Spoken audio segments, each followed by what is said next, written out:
والذين كذبوا بآياتنا سنستدرجهم من حيث لا يعلمون وأملي لهم إن كيدي متين أولم يتفكروا ما بصاحبهم من جنة إن هو إلا نذير مبين أولم ينظروا في ملكوت السماوات والأرض وما خلق الله من شيء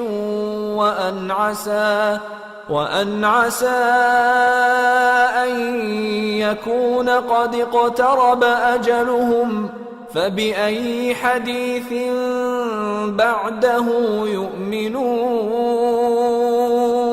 من يضلل الله فلا هادي له ويذرهم في طغيانهم يعمهون يسألونك عن الساعة أيان مرساها قل إنما علمها عند ربي لا يجليها لوقتها إلا هو ثقلت في السماوات والأرض لا تأتيكم إلا بغتة يسألونك كأنك حفي عنها قل إنما علمها عند الله ولكن أكثر الناس لا يعلمون قل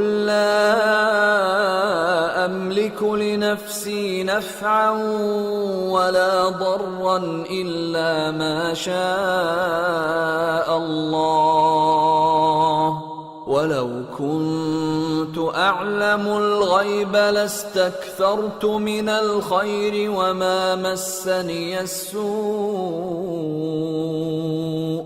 إن أنا إلا نذير وبشير لقوم يؤمنون۔ اور جن لوگوں نے ہماری آیتوں کو جھٹلایا ان کو ہم بتدریج اس طرح پکڑیں گے کہ ان کو معلوم ہی نہیں ہوگا، اور میں ان کو مہلت دیے جاتا ہوں، میری تدبیر بڑی مضبوط ہے۔ کیا انہوں نے غور نہیں کیا کہ ان کے رفیق یعنی پیغمبر کو کسی طرح کا بھی جنون نہیں ہے؟ وہ تو صاف صاف خبردار کرنے والے ہیں۔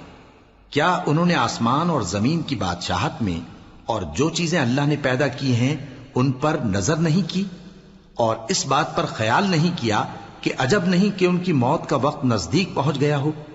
تو اس کے بعد وہ اور کس بات پر ایمان لائیں گے؟ جس شخص کو اللہ گمراہ رہنے دے اس کو کوئی ہدایت دینے والا نہیں، اور وہ ان گمراہوں کو چھوڑے رکھتا ہے کہ اپنی سرکشی میں پڑے بہکتے رہے۔ یہ لوگ تم سے قیامت کے بارے میں پوچھتے ہیں کہ اس کے واقع ہونے کا وقت کب ہے؟ کہہ دو کہ اس کا علم تو میرے پروردگار ہی کو ہے، وہی اسے اس کے وقت پر ظاہر کر دے گا۔ وہ آسمان اور زمین میں ایک بھاری بات ہوگی اور ناگہاں تم پر آ جائے گی۔